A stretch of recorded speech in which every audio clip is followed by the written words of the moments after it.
अस्सलाम वालेकुम। नावल बदरू का 8वां हिस्सा। तैमूर शगुफ्ता को लेकर सीधे टहली वाले बाबा के पास पहुँचे और बड़े रुंधे हुए लहजे में सारी बिपता सुनाई। वो एक बहुत ही ख़तरनाक और भयानक शैतानी मखलूक है। सारी बिपता सुनने के ज़रा देर बाद की खामोशी के बाद टहली वाले बाबा ने कहा। इनका चेहरा जोश व जलाल से कपकपा रहा था। ताहम इनकी बात सुनकर बुरी तरह ठिठके और हैरत व परेशानी से लबरेज लहजे में तैमूर ने पूछा, भयानक मखलूक? आखिर ये कौन है, कहाँ से आई है और इसकी हमारे साथ क्या दुश्मनी है? टहली वाले बाबा बोले, वो कई सौ बरस पहले मर चुकी है। ये इसकी बदरू है। रही बात ये कि तुम्हारी बेटी की दुश्मन क्यों है, तो ये पुरस्कार हकीकत अभी राज में है। हमें भी अभी इसका इल्म नहीं है, लेकिन वो सिर्फ तुम्हारी बेटी की ही नहीं बल्कि तुम्हारे सारे ख़ानदान की जान की दुश्मन है। अभी इसके पास वो कुव्वत नहीं है कि अपने ज़ोरे बाजू से किसी को जिस्मानी गज़न पहुंचा सके, मगर वो अपने शैतानी और भयानक मनाजिर के सहारे इस तरह कारिस्तानियाँ सर अंजाम देती रहेगी जिस तरह तुम्हारी बेटी को इसने इस्तेमाल किया। वो इतना कहकर खामोश हो गए। तैमूर पुरतशवीश सोच में मुस्तगरक हो गए। फिर बोले, ए अल्लाह के नेक बंदे, अब आप ही हमें इस भयानक रूह से निजात दिलाइए। हाँ, सरे दस्त तो इससे छुटकारा पाने का एक ही तरीका है। दर हकीकत इस भयानक बदरू की कब्र इस अंधेरी कोठरी के अंदर किसी कोने में बनी हुई है, जो तुम्हारे महल्ले में एक वीरान प्लाट पर अंधेरी कोठी में बरसों से नज़र आ रही है। वो बताने लगे, लेकिन ख़बरदार, इस कब्र के करीब भी फटकने की कोशिश मत करना। इस अंधेरी कोठी को तुम्हें इसके मालिक से ख़रीद कर इसे बसाना होगा। कब? क्या? तैमूर इनकी बात सुनकर परेशान हो गए। हाँ, अभी हमारा इल्म यही कहता है कि जो भयानक बदरू तुम्हारे ख़ानदान की जान की दुश्मन बन चुकी है, उसका ये पुरस्कार राज इस अंधेरी कोठी से ही ताल्लुक़ रखता है। हम पूरी तरह ये पुरस्कार जानने के लिए अपने इल्म का जोर लगा देंगे। हमें उम्मीद है जल्द या बदेर इस खूनी राज को हम पालेंगे, लेकिन तब तक इस बदरू की चीरादस्तियों से महफूज रहने का सरेदस्त यही वाहिद तरीका है कि इस कोठी को वीरान और उजाड़ ना रखा जाए। ए बुज़ुर्ग, क्या ज़रूरी है कि इसे मैं ही आबाद करूं? क्या दूसरा कोई नहीं? बुज़ुर्ग ने इनकी बात काटकर वाशिगाफ अल्फाज में कहा, इसे तुम्हें ही आबाद करना होगा, क्योंकि इस सारे पुरस्कार और खूनी वाक़यात का ताल्लुक़ तुम्हारी ख़ानदान से है। बस अब ज़्यादा वक्त बर्बाद न करो और इसके मालिक को तलाश करके इससे फ़ौरन ये कोठी ख़रीदो। ठीक है, मैं ऐसा ही करूँगा, मगर शगुफ्ता, इसकी तुम फिक्र न करो, बुज़ुर्ग ने कहा और फिर अपने लंबे सफ़ेद कुत्ते की जेब से एक तावीज़ निकालकर तैमूर को थमाते हुए बोले, इसे हमेशा अपने पास रखना। तुम्हारा ख़ानदान बदरू के शर से महफूज रहेगा। एक आखिरी बात पूछना चाहता हूँ। हाँ हाँ, पूछो। क्या इस तरह हमेशा के लिए हमारी इस बदरू से जान छूट जाएगी? नहीं, यह अभी इतना आसान नहीं, वो बोले। अभी ये पहला मरहला तय करो, जब तक हम भी इस पुरस्कार मामले से आगाही के लिए तवील रियासत करेंगे। तुम हमारे पास आते रहना। अल्लाह की ज़ात पे भरोसा रखो, हम जल्द ही ये राज मालूम कर लेंगे। तैमूर इनका शुक्रिया अदा करके वहाँ से रुखसत हो गए। साजिद उदास सा नासिर की दुकान पर मौजूद था। इसे अपनी माँ की अंधोनाक मौत पर अजहद दुख था। वो नासिर से उदास लहजे में बोला, यार नासिर, मेरा ख्याल है मेरे अमल करने पर शैतानी मखलूक ने गुस्से में शगुफ्ता के ज़रिए मेरी माँ को मौत के घाट उतारा है। अब मैं ये अमल हरगिज़ नहीं करूँगा। इसकी बात सुनकर नासिर परेशान हो गया। इसे अपने काम की फ़िक्र लाहक होने लगी अक्ल को, और उसने कहा नासिर को समझाते हुए, ये तो कैसी बेवकूफ़ों वाली बातें कर रहा है। अमल को 12 रोज़ बीत चुके हैं, 7 रोज़ बाकी हैं। इस तरह तुम अपनी और मेरी भी सारी मेहनत ज़ाया कर दोगे। मुझे इसकी परवाह नहीं, साजिद बेजारी से बोला। यार, क्या तुम इस आमिर रंगामती की बात भूल गए, जिसने कहा था कि इस अमल से शैतानी मखलूक का हमेशा के लिए खात्मा हो जाएगा? बसूरत दीगर वो तुम्हारे सारे ख़ानदान को मौत के घाट उतार देगी। नासिर ने इसे डराने की कोशिश की। तो अब कौन सा हम इसके शर से बचे हुए हैं? साजिद ने नागवारी से कहा, और फिर जैसे ही अचानक इसे एक ख्याल आया तो वो बोला, तुम्हें एक बात तो मैं बताना भूल ही गया। कैसी बात? वो बात यह है कि मेरे अबू एक नेक बुज़ुर्ग से मिले थे जो टहली वाले बाबा के नाम से मशहूर हैं। अबू ने इन्हें सारी बात बताई थी और वो हमारी इस पुरस्कार मसले में खातिर खा मदद कर रहे हैं। उन्होंने मेरे अबू से यही कहा है कि जो आमिर रंगामती ने हमसे कहा था। क्या कहा था? नासिर, जो बड़े गौर से इसकी बात सुन रहा था, बोला, यही कि एक भयानक शैतानी मखलूक की बदरू हमारी जान की दुश्मन बन गई है। लिहाजा अब इसी नेक बुजुर्ग बाबा ने अबू को मशवरा दिया है कि इस अंधेरी कोठी को हम खरीद कर आबाद कर दें। नासिर इसकी बात सुनकर चौंक गया।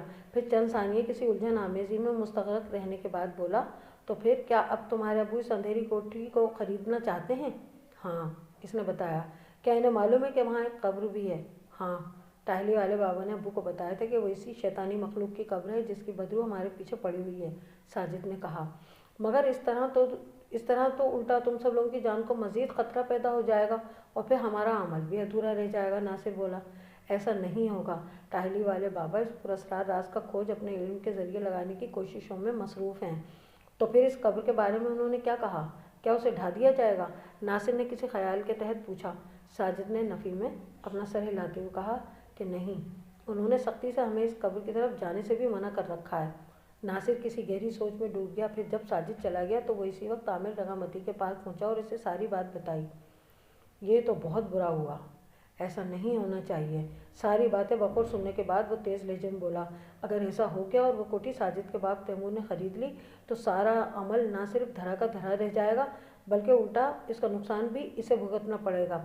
तुम साजिद को समझाओ कि वो अपने बाप को कोठी ख़रीदने से मना करे, वरना तुम भी अपने मकसद में कभी कामयाब नहीं हो पाओगे।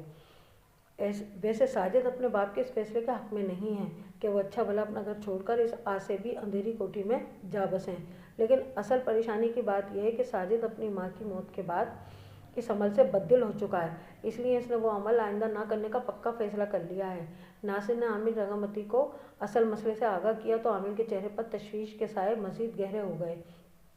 तुम इस बेवकूफ़ लड़के को समझाओ, अगर इसने यह अमल अधूरा छोड़ा तो पहले से ज़्यादा बड़ी मुसीबतों के पहाड़ इन पर टूट पड़ेंगे। मैंने तो बहुत समझाने की कोशिश की है, मगर इसने मेरी बात मानने से अब साफ इनकार कर दिया है, नासिर ने कहा।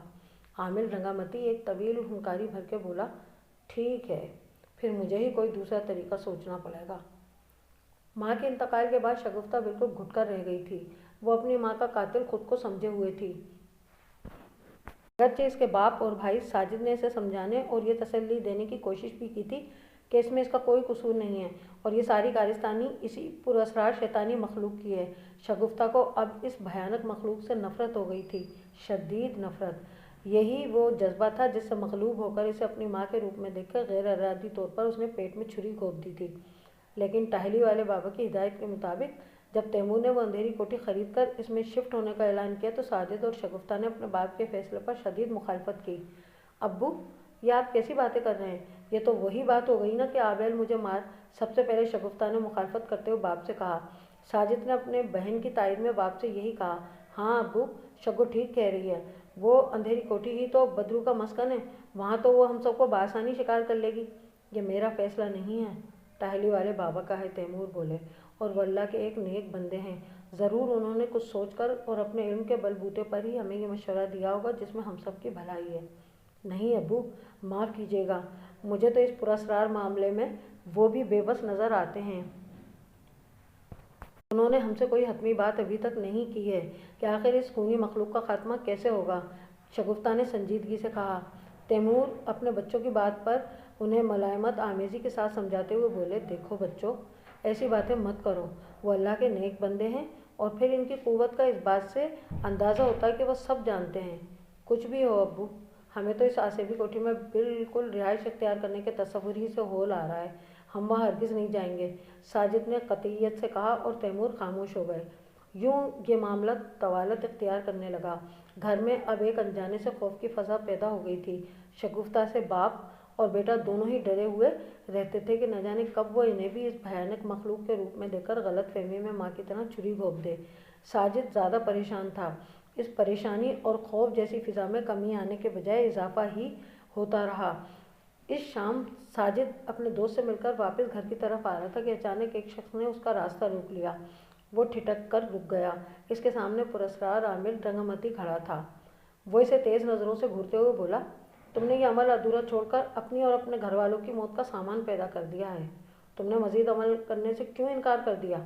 साजिद पहले तो इसके तेवर देख के डर गया, मगर फिर हिम्मत करके बोला, मैं अब ये अमल नहीं कर सकता क्योंकि मेरे घर वालों को इससे नुकसान पहुंच रहा है। तुम्हें नासिर ने बताया ही होगा कि मेरी माँ किन हालात में मौत का शिकार हुई है। इसकी कोई और वजह होगी, इनकी मौत का इससे कोई ताल्लुक़ नहीं हो सकता, आमिर ने कहा। और भला क्या वजह हो सकती है? مجھے پورا یقین ہو گیا ہے کہ میرے اس طرح عمل کرنے سے اس خونی مخلوق نے طیش میں آ کر انتقاماً شگفتہ کے ہاتھوں ماں کو قتل کروا دیا۔ ساجد نے ٹھوس لہجے میں کہا، یہ غلط ہے، تمہیں وہ عمل ہر صورت میں اب پایۂ تکمیل تک پہنچانا ہوگا، ورنہ وہ تمہارے ساتھ ساتھ میری بھی شامت آ جائے گی۔ تم اب اس عمل کو ادھورا نہیں چھوڑ سکتے۔ اب باقی 5 دن ہی تو رہ گئے۔ عامل رنگامتی نے اسے گھورتی ہوئی نظروں سے دیکھتے ہوئے کہا، مگر تمہیں آخر ہمارے مسئلے سے اتنی دلچسپی کیوں ہے؟ میری مرضی، یہ میرا مسئلہ ہے، میں جانوں، تمہارا کیا کام ہے؟ تو تم ایسے نہیں مانو گے؟ اس کی ضد پر عامل رنگامتی نے عجیب نظروں سے اسے گھور کر دھمکی آمیز لہجے میں کہا۔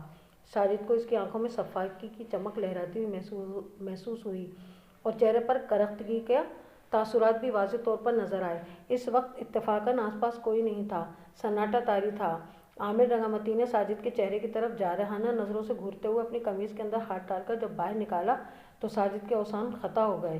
اس پراسرار عامل رنگامتی کے ہاتھ میں ایک تیز اور لمبے پھل والا چھرا دبا ہوا تھا۔ چھرے کے پھل کی چمک اور رنگامتی کی چمکتی آنکھوں کی صفاقی میں کوئی فرق نہ تھا۔ ساجد کا چہرہ خوف سے پیلا پڑ گیا تھا، اسے اپنی موت صاف نظر آ رہی تھی۔ اسے یقین ہو گیا کہ یہ سفاک عامل آج اس کی جان لے کر ہی رہے گا، مگر ایسا نہ ہوا۔ عامل رنگامتی اس کی سراسیمہ نظروں کے سامنے چھرا گھماتے ہوئے صفاقی سے بولا، اگر تو نے میری بات نہ مانی تو یاد رکھنا، میں یہ چھرا تیرے پیٹ میں گھونپ دوں گا۔ مجھے اسی وقت بتا وہ عمل تو کرے گا یا نہیں؟ ساجد کے منہ سے خوف کے مارے آواز تک نہیں نکل رہی تھی، جبکہ عامل رنگامتی اسے اپنی خونی آنکھوں سے گھورے جا رہا تھا۔ اس نے چھرے کی نوک اس کی گردن پر چبھوتے ہوئے دوبارہ اپنی دھمکی دہرائی۔ ساجد نے کانپتی ہوئی آواز میں کہا، ہاں، میں وہ عمل ضرور کروں گا۔ اس کی بات سن کر عامل رنگامتی کے پتلے پتلے بدہیئت ہونٹوں پر زہریلی مسکراہٹ ابھری۔ اس کے بعد اس نے چھرا اپنی قمیض کے اندر چھپایا اور غراہٹ آمیز آواز میں بولا، ایک بات کان کھول کر سن لو، مجھے دھوکہ دینے کی کوشش بالکل بھی مت کرنا، ورنہ میں تمہیں کسی بھی وقت کسی بھی جگہ موت کے گھاٹ اتار دوں گا۔ وہ یہ کہہ کر اپنے راستے پر ہو لیا۔ ساجد کی جان میں جان آئی اور پھر وہ اپنے گھر کی طرف روانہ ہو گیا۔ گھر پہنچا، اس کا پریشان چہرہ دیکھ کر تیمور صاحب نے اس سے پوچھا، کیا بات ہے بیٹا، تم پریشان کیوں ہو رہے ہو؟ جی نہیں ابو، پریشانی کی کوئی بات نہیں ہے۔ وہ گھبرا گیا۔ تیمور صاحب ٹالنے والی نظر رکھتے تھے، جان گئے کہ ساجد کسی تشویش کا شکار ہے، لہٰذا انہوں نے بڑے شفقت بھرے لہجے میں اس کے سر پر ہاتھ پھیرتے ہوئے دوبارہ پوچھا، دیکھو بیٹا، ہم سب اس وقت بڑی عجیب و غریب مصیبت کا شکار ہیں۔ اگر تم سمجھتے ہو کہ تمہارے بتانے سے ہماری پریشانی میں مزید اضافہ ہوگا تو بے شک نہ بتاؤ، لیکن اگر تمہاری پریشانی ہماری اس پراسرار مصیبت سے وابستہ ہے تو تمہیں اپنی اور ہم سب کی بھلائی کی خاطر چھپانا نہیں چاہیے۔ تیمور صاحب کے نرم اور سمجھانے والے انداز نے ساجد کو بالآخر ساری حقیقت آشکارا کرنے کا حوصلہ عطا کر دیا اور پھر اس نے ساری بات انہیں بتا دی۔ اتفاق سے اس وقت شگفتہ بھی وہاں موجود تھی۔ باتوں کے دوران چونکہ ناصر کا بھی ذکر ہوا تھا، اس لیے وہ چوکے بنا نہ رہ سکی تھی، مگر وہ کچھ بول نہ پائی تھی، البتہ سوچنے لگی کہ اس سارے معاملے میں بھلا ناصر کا کیا کام تھا۔ تو یہ بات ہے، تیمور صاحب نے ایک پرسوچ ہنکاری بھر کر زیر لب بڑبڑاتے ہوئے لہجے میں کہا، میں اسے پولیس کے حوالے کر دوں گا اور ناصر کو بھی۔ نہیں ابو، وہ عامل بہت شفاق اور خطرناک آدمی ہے، ساجد نے خوفزدہ لہجے میں کہا۔ اس سے ڈرنے کی ضرورت نہیں بیٹا، وہ ہمارا کچھ نہیں بگاڑ سکتا۔ تم مجھے اس کے گھر کا پتہ بتاؤ اور چل کر دکھاؤ وہ رہتا کہاں ہے۔ تب شگفتہ نے کسی خیال کے تحت کہا کہ آخر پتہ تو چلے کہ وہ پراسرار عامل بھائی ساجد اور اس لڑکے ناصر کے ذریعے یہ پراسرار عمل کس مقصد کے لیے کروا رہا ہے۔ کیا ہوگا اس کا مقصد؟ تیمور صاحب نے غصے سے دانت پیستے ہوئے کہا، ان لوگوں کے ایسے شیطانی عملوں کو میں اچھی طرح جانتا ہوں، وہ ضرور کوئی سفلی عمل کرانا چاہتا ہوگا ان دونوں سے، مگر ساجد بیٹے، خبردار تم اب مزید یہ عمل مت کرنا، ایسا نہ ہو ہم دوہری مصیبت کے شکار ہو جائیں۔ نہیں ابو، میں نے تو اپنے دل میں پکا تہیہ کر لیا، آپ بے فکر رہیں، میں اس کی بات اب ہرگز نہیں مانوں گا، ساجد نے کہا۔ شگفتہ نے پریشان کن لہجے میں کہا اپنے باپ سے کہ ابو، آپ نے شاید ساجد بھیا کی بات پر غور نہیں کیا، اس عامل نے وہ عمل پورا نہ کرنے پر بھائی جان کو جان سے مارنے کی دھمکی بھی دی ہے۔ ہاں، مگر میں اسے پولیس کے حوالے کر دوں گا۔ ایسے لوگ صرف گدڑ بھبکیاں دے کر خوفزدہ کرنا جانتے ہیں، اس پر عمل کرنا نہیں۔ یہ کہہ کر وہ ساجد کی طرف متوجہ ہوئے اور پرجوش لہجے میں اپنے دونوں بچوں کو سمجھاتے ہوئے بولے، تم دونوں تو اب یہ بات اچھی طرح جان گئے ہو کہ ایک خوفناک اور شیطانی مخلوق ہم لوگوں کی دشمن بن چکی ہے، اور اگر ہم اس سے خوفزدہ ہو کر ہمت ہار بیٹھے تو وہ بآسانی ایک ایک کر کے ہم سب کو موت کے گھاٹ اتار دے گی۔ اس لیے اللہ پر بھروسہ رکھو، ہماری وہی دستگیری فرمائیں گے۔ بس تھوڑے دنوں کی بات ہے، ٹہلی والے بابا اس بدرو کے بارے میں کھوج لگانے کی کوشش